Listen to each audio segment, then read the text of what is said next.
Hi everyone, कैसे हैं आप सब। आज के इस वीडियो में हम लोग क्लाइमेटोलॉजी के कुछ इंपॉर्टेंट कॉन्सेप्ट डिस्कस करेंगे, जिसमें हम सबसे पहले स्टार्ट करते हैं सोलर रेडिएशन और इंसोलेशन के साथ। ओके, सोलर रेडिएशन को अगर मैं सिंपल टर्म्स में बोलूं तो जो एनर्जी अर्थ रिसीव करता है, the energy received by earth is known as solar radiation. अब सोलर रेडिएशन को क्या मैं इंसोलेशन बोल सकती हूँ? ऑफ कोर्स यस, क्योंकि इंसोलेशन जो आप जिसको बोलते हो it is incoming solar radiation, ठीक है। उसी को शॉर्ट में क्या लिखा जाता है? इंसोलेशन लिखा जाता है। अर्थ के स्पेरिकल शेप होने की वजह से हम बहुत कम एनर्जी जो है सन से रिसीव कर पाते हैं, ठीक है।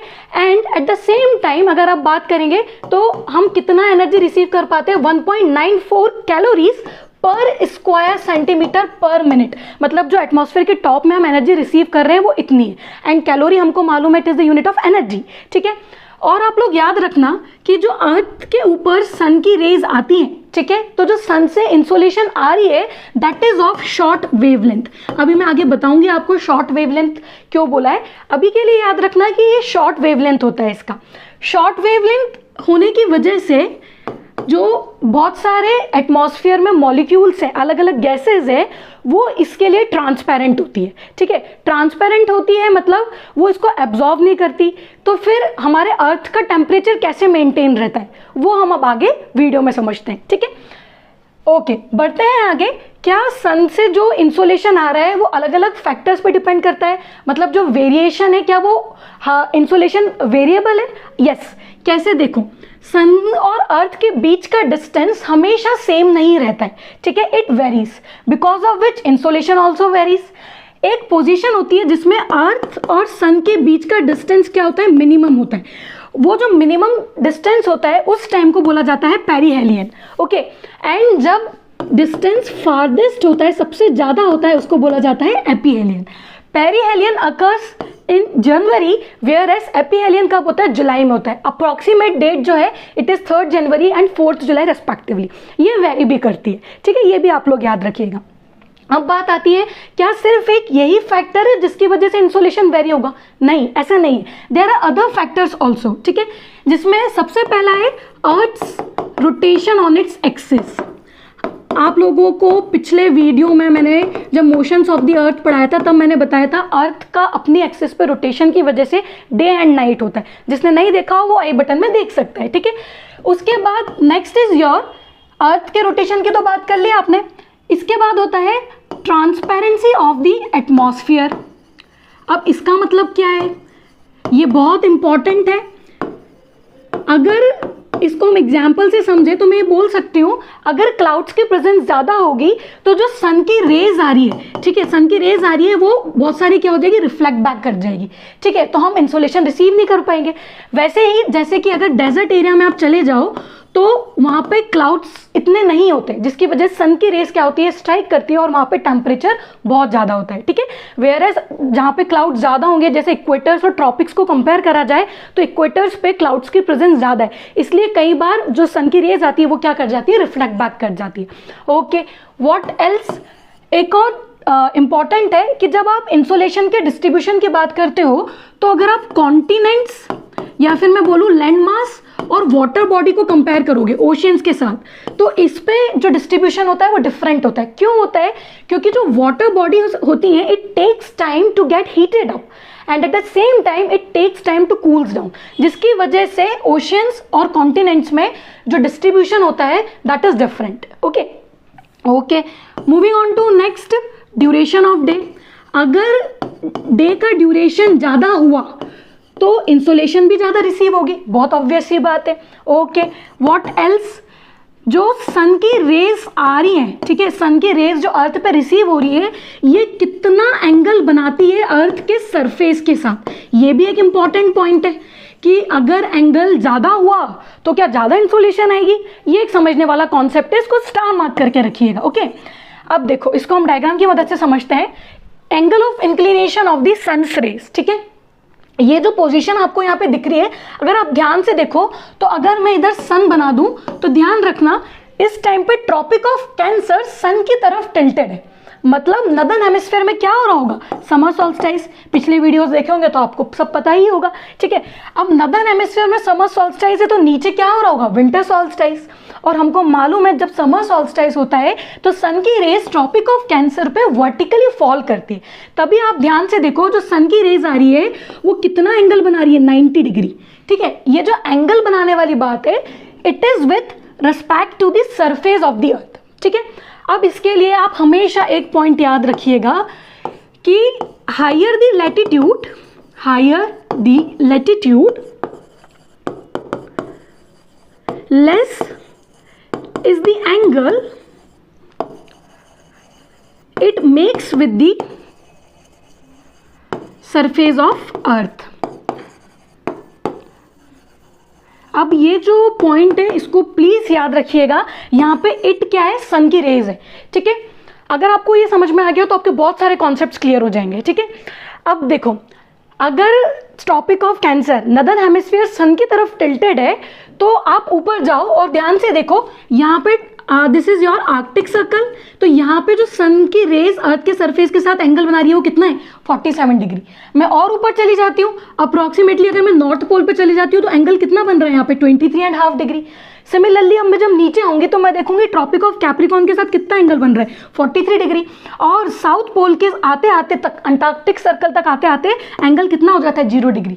अब आपको वो कॉन्सेप्ट अच्छे से समझ में आया होगा जो हमने पिछले वीडियो में बात करी थी कि यहाँ पे नदर्न हेमिस्फीयर में आर्कटिक सर्कल के बियॉन्ड इट इज मतलब आर्कटिक सर्कल के बियॉन्ड में लाइट रहती है फॉर अबाउट 6 मंथ्स, और जबकि सदर्न हेमिस्फीयर के नीचे में it remains in dark for about 6 month, ठीक है।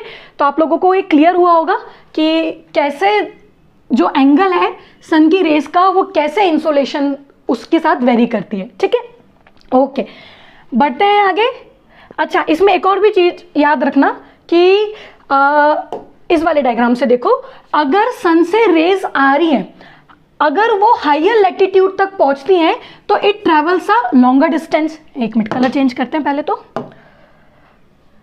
देखो ध्यान से, अगर सन की रेस हायर लैटिट्यूड पे आती हैं तो it travels a long distance, और लॉन्ग डिस्टेंस ट्रैवल करने के साथ ये लार्जर एरिया कवर कर रही है। तो आपके मन में डाउट आ सकता है कि यहाँ पे इंसोलेशन ज़्यादा रिसीव होना चाहिए as compare to equator and tropics, जहाँ पे सन छोटा डिस्टेंस ट्रैवल कर रहा है और स्मॉल एरिया पे सिर्फ इंसोलेशन आ रहा है। प्लीज ऐसा नहीं है, ऐसा इसलिए नहीं है कि जब ये लार्जर एरिया कवर करती है तो जो सन से एनर्जी आई है, जो हीट रेज आई है, वो डिस्ट्रीब्यूट हो जाती है, ठीक है। डिस्ट्रीब्यूट होगी तो जो नेट एनर्जी रिसीव हो रही है वो क्या हो रही है, कम हो रही है, ठीक है। और एट द सेम टाइम जब लॉन्ग डिस्टेंस ट्रैवल करेगी तो बीच में अलग अलग एटमॉस्फेरिक कंपोनेंट्स की वजह से वो स्कैटर ज़्यादा होगी, एब्जॉर्ब भी हो सकती है, डिफ्यूज भी हो सकती है, रिफ्लेक्ट भी हो सकती है। सो इसलिए ये पॉइंट आप लोग याद रखिएगा। इसी को ध्यान में रखते हैं हम ये बोल सकते हैं कि जो पोल्स पे एनर्जी रिसीव होती है पर meter square, it is 70 watt per meter square.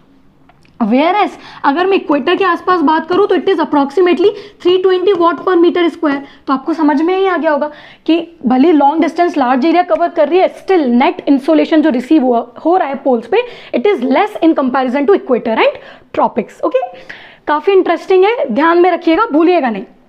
Okay, बढ़ते हैं आगे टेरेस्ट्रियल रेडिएशन की तरफ, ठीक है। टेरेस्ट्रियल रेडिएशन को समझने के लिए हमको इलेक्ट्रोमैग्नेटिक स्पेक्ट्रम पता होना चाहिए कि क्या होता है, वो मैं आप लोगों को बता रही हूँ। बट एक इम्पॉर्टेंट पॉइंट, जैसे आपने इंसुलेशन की बात करी, इंसुलेशन जो सन से आ रहा था, अर्थ के पास जो एनर्जी आई और उसने जो रेडिएट करी, ठीक है, अर्थ के पास जो एनर्जी आई और उसने जो रेडिएट करी, उस प्रोसेस को बोला जाता है टेरेस्ट्रियल रेडिएशन। ये मैंने आपको सुपरफिशियली बताया, ठीक है। टेरेस्ट्रियल रेडिएशन समझने के लिए आपको एक लॉ समझ में आना चाहिए जिसको बोला जाता है प्लैंक्स लॉ, ठीक है। प्लैंक्स लॉ ये बोलता है कि जितना ज़्यादा कोई भी बॉडी वार्मर होगी, जितना ज़्यादा कोई भी बॉडी हॉटर होगी, it will radiate more energy, ठीक है। मतलब सन जो है वो बहुत ज़्यादा गर्म है, उसका टेम्परेचर बहुत ज़्यादा है, तो वो बहुत ज़्यादा एनर्जी क्या करेगा, रेडिएट करेगा। और जितना ज़्यादा कोई भी बॉडी एनर्जी रेडिएट करती है, उसकी जो वेवलेंथ होती है वो उतनी ही क्या होती है, शॉर्ट होती है, ठीक है। तो अब आप लोगों को समझ में आ जाना चाहिए कि सन के पास एनर्जी बहुत ज़्यादा है, ठीक है। तो जो सन से इंसोलेशन आई उसका वेवलेंथ क्या है, शॉर्ट है। जब अर्थ तक वो पहुंच जाती है और अर्थ से जब वो वापस जाएगी तो अर्थ इन कंपैरिजन टू सन इतना गर्म नहीं है, ठीक है। तो जो अर्थ से एनर्जी वापस रेडिएट हो रही है या जो सोलर रेडिएशन वापस जा रही है that is of long wavelength, okay. Wavelength को लैम्डा से रिप्रेजेंट करा जाता है, ध्यान में रखिएगा, ठीक है। काफी इंटरेस्टिंग है।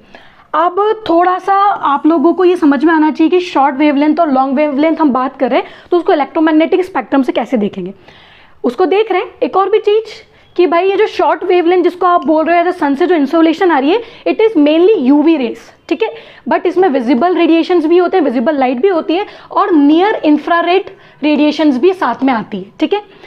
बट जो अर्थ से रेडिएट बैक हो रही है they are mainly your infrared radiation, ठीक है। ये ध्यान में रखिएगा। अभी हम इसके बारे में डिटेल में बात कर रहे हैं, पहले एक बार इलेक्ट्रोमैग्नेटिक स्पेक्ट्रम देखते हैं, ठीक है। ओके, इलेक्ट्रोमैग्नेटिक स्पेक्ट्रम की बात करें सबसे पहले तो इलेक्ट्रोमैग्नेटिक स्पेक्ट्रम में हमने रेडिएशंस को वेवलेंथ और फ्रीक्वेंसी के टर्म्स में डिवाइड करा हुआ है, ठीक है, जैसा कि आप देख पा रहे हैं, ठीक है। हम सबको पता है विजिबल लाइट जो होती है इट स्प्लिट्स इनटू 7 कलर्स जिसको हम क्या बोलते हैं, विबग्योर, ठीक है। आप सबको मालूम है ये चीज, ठीक है। हमको ये भी मालूम है कि रेड कलर का वेवलेंथ वॉयलेट से ज्यादा होता है, ठीक है। अब देखो ध्यान से, विजिबल लाइट के अगर आप इंफ्रारेड माइक्रोवेव्स और रेडियो वेव्स की तरफ जाओगे तो जो वेवलेंथ होगा that will increase but frequency क्या होगी, डिक्रीज होगी, ठीक है। वेयर एज अगर आप इस रीजन में जाओगे अल्ट्रावायलेट, एक्सरे और गामा रेस की तरफ तो यहाँ पे वेवलेंथ तो कम होती है लेकिन फ्रीक्वेंसी क्या होती है, बढ़ती है, ठीक है। और हमको मालूम है lambda is equals to what, C/F, मतलब लैम्डा और फ्रीक्वेंसी में जो रिलेशन है दैट इज इनवर्सली प्रोपोर्शनल, ठीक है। ये ध्यान में रखिएगा।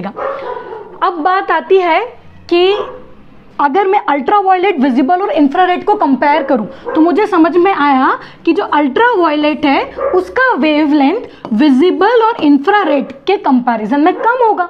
और वही तो हम समझाना चाह रहे थे कि जो सन से रेज आई है वो क्या है, यूवी है तो उनका वेवलेंथ क्या है, शॉर्ट। और जो अर्थ से वापस गई है वो क्या है, इंफ्रारेड, तो उनका वेवलेंथ क्या है, ज़्यादा।